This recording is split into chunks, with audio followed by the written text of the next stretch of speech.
Hi, everybody. Welcome to the pilot episode of Trans-cending Leadership. I'm Tamara Lane. I'm your host, Tamara Lane.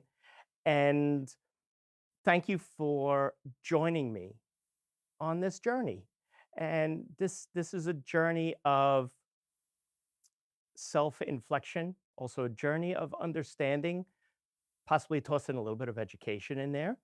And the goal is basically to demystify some of the myths of things that are happening. And discussions will be around a whole lot of different topics surrounding the LGBT as well as the especially transgender community. So again, thank you for joining me today. And I do have two guests with me, two wonderful women with me. I'd like to introduce first May Caime. She is a registered nurse and she is an authority on, even though she probably won't say, she's an authority on women's health and lifestyles.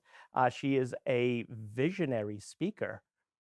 She does a whole lot of different speaking events and everything. She curated her own women's summit, and she's CEO of Amazing Midlife and Beyond, as well as the co-founder of the Diamonds and Pearls Alliance. And she is the reigning, I have to get this right, Miss New York Senior America Queen 2023 and 2024. Thank you, May, for being here. Oh, I'm honored to be here. So excited to be part of this. Thank you. I appreciate that. And I have Jeanne Fichera. Jeanne is, because it's my show, Jeanne is a very good friend of mine. I mean, May is a good friend also, but Jeanne is a very good friend of mine, so I can have friends on my show. Okay. Yes. She is an accomplished woman in her own right. Single mother, household owner, everything that a powerful, independent woman should be. So, and thank you, Jeanne, for coming on. Thank you. So now what I wanted to do, and the reason why I asked both of them on is for a little bit of insight and to give you as well some insight.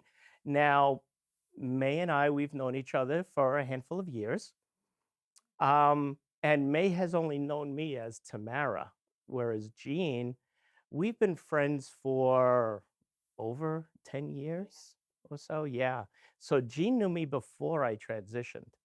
So I kind of figured that it would give everybody a good insight as to pre-Tamara and post-Tamara, so to speak. So I want to do first a teaching moment for everybody. One thing that is always going around is gender. We always talk about gender. What does gender mean? And unfortunately, a lot of times it's used interchangeably with sex versus gender. Sex is biological. Sex is at the chromosomal level, sex is at the natal level. When a woman gives birth, here's a baby, the doctor looks and sees you have a boy, you have a girl. So that is sex. Gender is how somebody identifies. And that's also the background of that is from the societal norms. So there is that difference. There's a biological, and then there's the mental, the psychological, how somebody identifies. So I just wanted to clear that up, take a little bit of a quick learning moment for everybody. And I know you guys have some questions for me that we could hopefully air out. Like I said, some demystify some of the current myths that everybody is hearing from all over the place in today's society. So hit me up with some questions, Jeanne. Have you ever had a moment that made you more conscious of what it means to be cisgender? Well, yes, cisgender and transgender, because the that's also a little juxtaposition there. So cisgender, both of you would be considered as cisgender. So that is a defining question. Cis means along the same lines of, so cisgender is where the person their gender they identify is in alignment with their biological sex. So somebody is a female at birth and they identify as a female, so that would be that would be a cisgender woman. Someone who is transgender is aside from, so someone who identifies as what the gender that they identify as is different from their biological sex. So there was a point when, I did classify myself as cisgender. That was before I knew everything. Because I actually came out just about 8 years ago. And that's when I had started to understand. So I was born 1964. So in the 60s and 70s, nobody had any idea what trans meant. So, so I was always thought myself as being cisgender. But I always knew that there was something that was a little bit wrong. And, so that's when I learned the term of transgender and I became transgender. So, so that's, that's a, an interesting question. And, thanks for bringing that up because it is also a teaching moment. What does it mean to be transgender versus cisgender? And a lot of these terms are also being thrown out within society that people just really utilize them incorrectly and don't understand what they actually mean. Yeah. I never even heard of cisgender Mm, probably until a year, maybe 2 ago. yeah. You know, getting into pronouns and Mm-hmm. Learning when we're partnership. yeah, Yeah. this female and male. Mm-hmm. That was it. Right. I never even heard of the term. So And that's also something that brings to mind also understanding the differences as well as the similarities that we have. And the biggest similarity and um, the biggest criticism of transgender people nowadays is, the bathroom bills and transgender in sports and everything. And it's more of the safety to protect women from transgender individuals. When honestly, there have been no reported instances of any truly transgender person, not somebody who just says that they are, but someone who is transgender who has done anything to women. And actually, according to the CDC, one in every 3 women, cisgender women, experience sexual or physical violence throughout their lifetime. Transgender women, we experience an act of violence 4 times as more likely to experience that. So we do kind of run the same path, unfortunately, in that respect. So speaking of that, like it's Yeah. and having that violation or how we're protecting women supposedly, right? Mhm. Do you ever, when you go to say public places or events or going for fashion or dressing, do you still at this point avoid a ladies' room or the women's room or a dressing room Mm. at this point? And that's, because it's still identifying yourself, even though you're feel in your heart as a woman, but you feel this, Mhm. you know, awkwardness. Do you have that, or have you experienced that, or do you feel like really deep down you're still like, I don't know if I should do something like that? Yeah, yeah. I mean, um, there have been instances where I have felt that. Um, at the beginning of my transition, especially, yes. As I've become more comfortable with myself, um, again, it depends on the situation, on the place, because also I've been taking estrogen hormone therapy for just over 7 years. And it's a lot different for trans women versus trans men because trans men are female to male that they transition and they have to take testosterone. That we always say that testosterone is like that 20-pound sledgehammer. to the body. Estrogen is that little ball peen hammer, so it really doesn't do a whole lot. After many years of taking estrogen, my voice is still deep. I still have to shave every day. There's all of that. And so people do look at me sometimes. I do get that side eye versus a trans man, a female that takes testosterone within a year, that individual now has muscles, they have a beard, their voice drops because that's what causes the voice to drop is the testosterone. Estrogen does not tighten up the vocal cords and cause the voice to go up again. So, yes, depending on where I am, I do have to sit there and I will never go into a men's room, but I will unfortunately have to try and wait it out. Yeah. I mean, that to me is like, so disappointing because, like, I wouldn't, again, as being in a woman's room, it wouldn't even be anything like I think about. And let's be honest, a woman's room was set up very differently than a men's room, Mhm. right? It's individual stalls. It's not like, Right. so you have privacy. And I think that it's just set up. It's always the setup differently, right? Mhm. But that's a whole other conversation about women of body image and men who have just let it all, right? So it's very Mhm. different. It's an unusual scenario, even that. Yeah. And that's all right, Mhm. determined from years ago. Right. What made that change, right? Yeah. Our areas were private and men are not, or something, right? So I just was curious on that, Mhm. So that's just my thought is, a bathroom is a bathroom, but Right. how?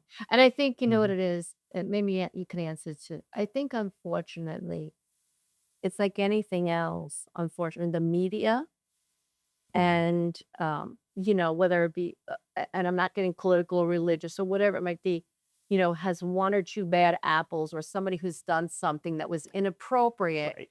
and that's becomes the focus, not generally the focus of all of the wonderful things that those that have decided to like transgender were Mhm. really better and feeling better about themselves. But it was good that you shared that so that someone who is in the same place that you were at in the beginning, it's tough, but it gets easier. Mhm. And that hopefully with modern science, but for somebody who's new who may be thinking of it when you're sharing is, yeah, it's tough in the beginning, but it gets better. Yeah. Yeah. And as there's understanding, because understanding and education is what breaks down the walls and breaks down the division and the hatred. Granted, there will always be people like that. That's just human nature.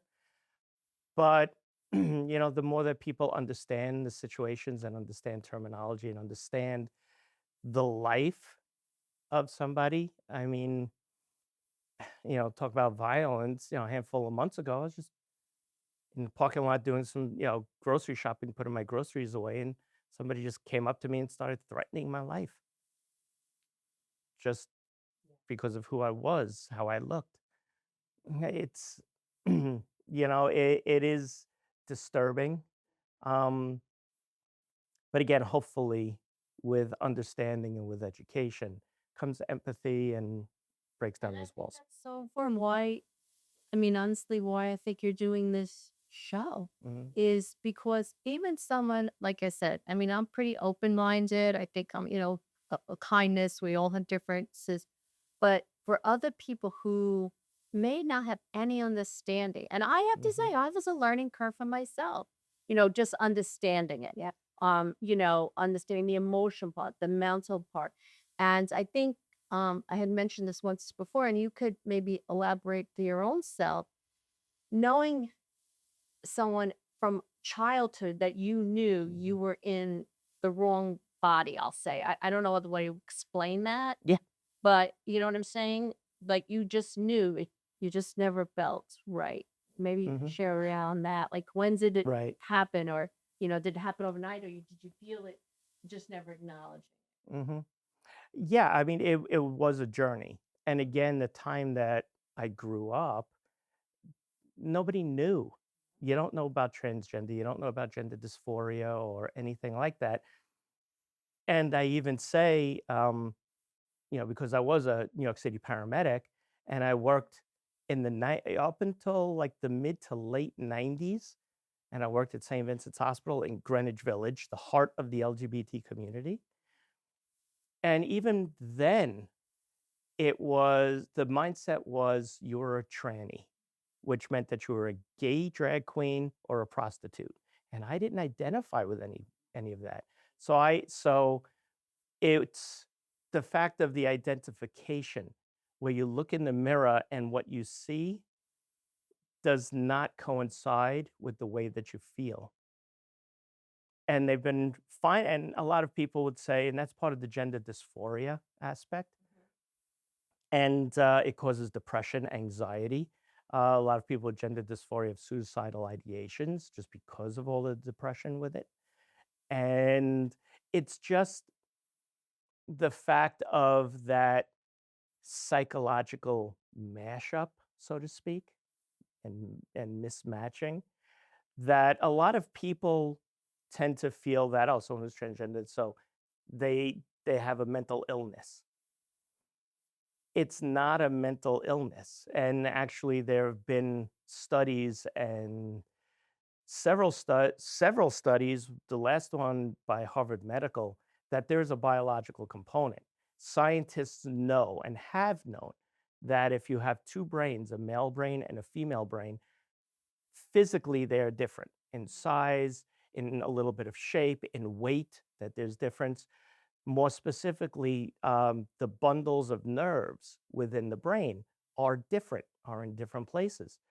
And the studies have found that the majority, I believe it's over 85% of transgender people that they studied have the similar brain structures as the gender that they identify with. So there is that biological component. Unfortunately, the studies, there are few and far between. And again, not to get political, but because of the fact that one of the first things that this administration did was they canceled all funding for transgender research. Stopped the CDC and the NIH from all funding of transgender research. So that's pretty much where it stands now. But there is a biological component to it. You know, it's not a mental illness. That you point that out, and I'll just say maybe they will find out more of it in a different way of funding Mhm. because there was a menopause, this whole factor on that, and a lot of the neuroscientists and whatever, not so much physician, but neuroscientists looked at the female brain versus the male brain Mhm. and why we behave somewhat the way we do with the estrogen and hormones. And so exactly what you're saying, they didn't do it in the transgender world, but saying that the woman's brain is different than a male's brain. So Mhm. obviously what you're saying stands true. There's just no other further Right. research now, but maybe through the other research and figuring out, stuff with that. I don't Yeah. know, hopefully. But Hopefully. I know. I know. yeah. Is there anything else? Let me see here. I got something. Go ahead. Are there ways that society's expectations of your gender have felt Mhm. very limiting and unfair to you, obviously, Right. in some ways? Where would you say, but I mean, besides the laboratory balcony, where it's unfair or you feel like how comfortable are you with like when you're with a group of men? Does that affect you versus It does. It does, and it depends on my relationship with the men. I mean, there are, there are groups of men even at work that I'm fine with, but then other groups that I have to walk on eggshells around. Um, but I think that this is part of the similarities between, well, trans women and cisgender women is, also some limitations that cisgender women, that society has put on them. We do know that there is a disparity in the salaries. Cisgender women get paid about 80% on the 8 cents on a dollar or 80 cents on the dollar. Transgender women are 65 cents on a dollar. Yes, and that's why a lot of the transgender individuals, they usually, because of lack of health insurance and everything, and lack of jobs, that they usually wind up in retail or customer service industries. That's Yeah, interesting. because of that. Well, do you think eventually, I mean, this is really futuristic. Do you think eventually that we won't be labeling transgender and just leaving it as female now? Do Mhm, you think that having that identity, I see you, again, not knowing previously, only as a woman, mhm. a very powerful, strong woman, yet with the feminine side, I guess maybe more heart. I don't want to say anything bad about men. I look, they're wonderful, don't get me wrong. But you have a lot of heart. Maybe Mhm. it's kindness or empathy or whatever. So, I mean, you're like the perfect woman. Yeah. I don't mean it to, but you know what I'm saying? So Yeah. that's,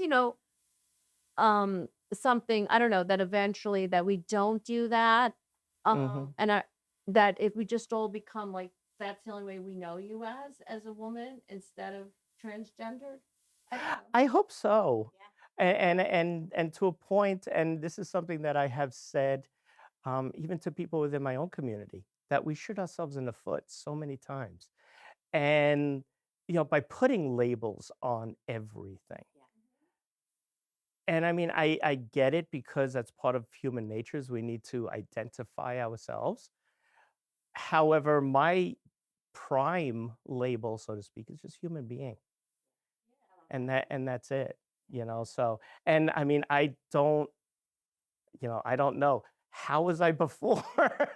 Yeah. See, knowing you as a man Right. and as a woman, it's weird to me. It's like I only know you as a woman now. Like looking back, like I Mhm, just it just fits you. It is you're happy. It's who you are. mhm. Saying what you were saying, you have a heart of a woman, and um, I don't know. Knowing you as both, I just only know you as a woman. I don't know how to explain. Like this is just so normal to me. It feels good. It feels right.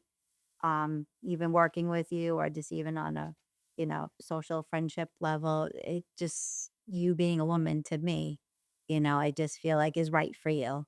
Um, I don't want to say when you were a man that you were not happy, but definitely not as cool as you are now. I mean, it's just so cool and fun loving and honest, empathetic. I love that.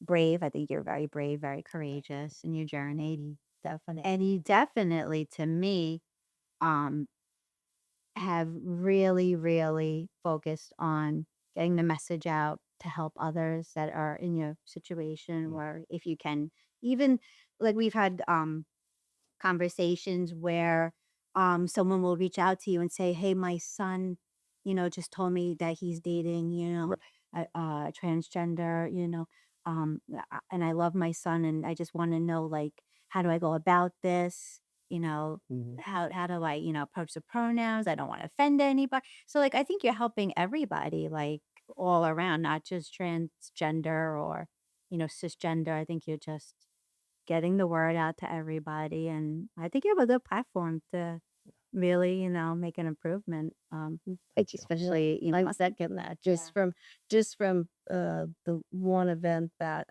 Tamara had spoken at.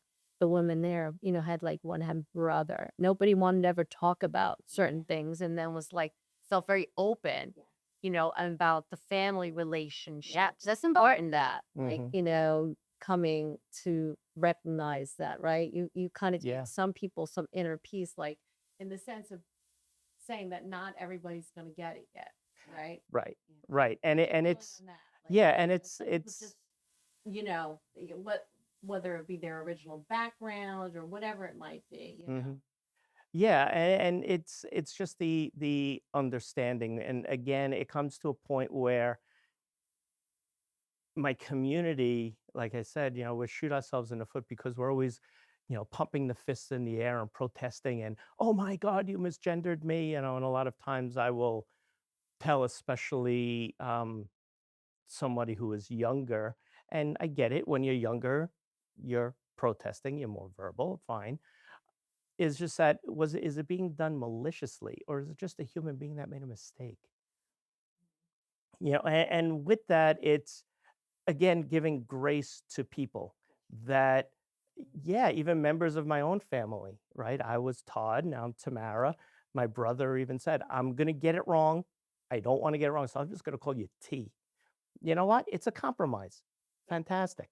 That's all that I want. I understand that people cannot just flip a switch and understand. So again, it comes down to, is it somebody who just made a mistake, somebody who doesn't know, which is the reason why I'm doing this, as well as the presentations. And then how do you address that? Because there are times when I feel that somebody misgenders me, but they don't know how to go back from that, because they feel like, oh my God, what do I do? What do I say? I messed up. How do I do that? And in their mind, they don't know how to track back from it. There's no bad way to do it, except just to say, oops, sorry, and move on. And that's it. Or even at the beginning, and this is something that I would like to normalize, try and normalize. And I do this when I've spoken with physicians, with medical students, when you come across a patient, or even just with anybody, you know, hi, my name is so and so. How would you like for me to address you? And that's it.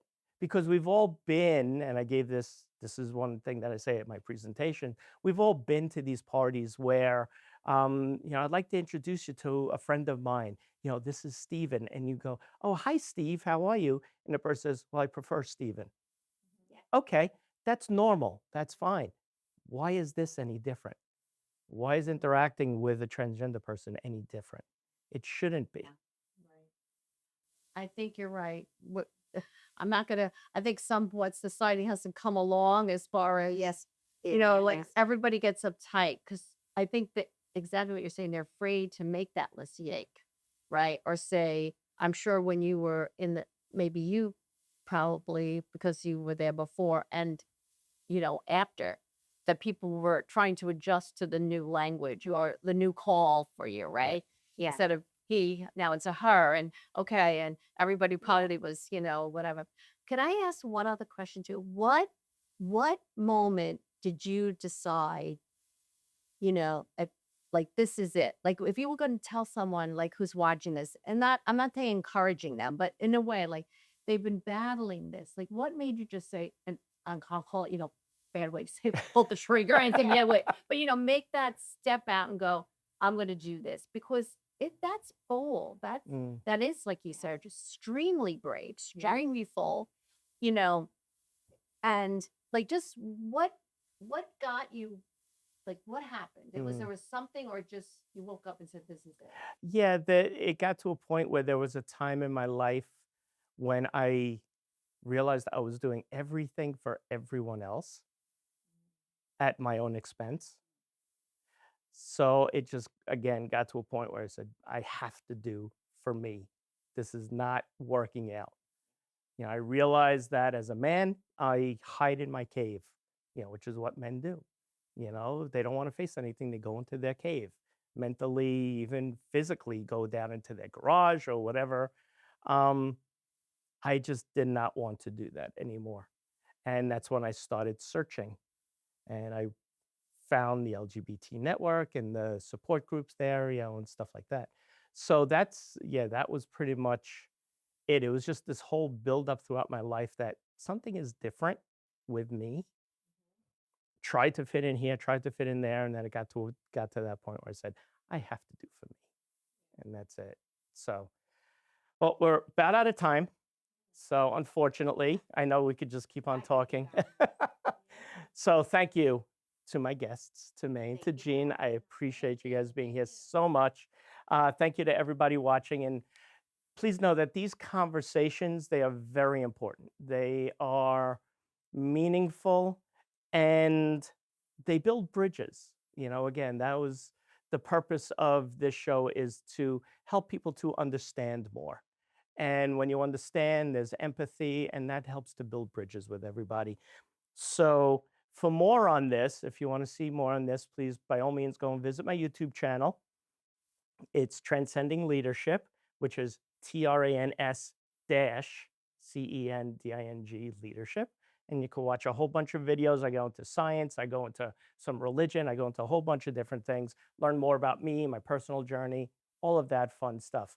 So by all means, go ahead and until next time, remember, live life gloriously.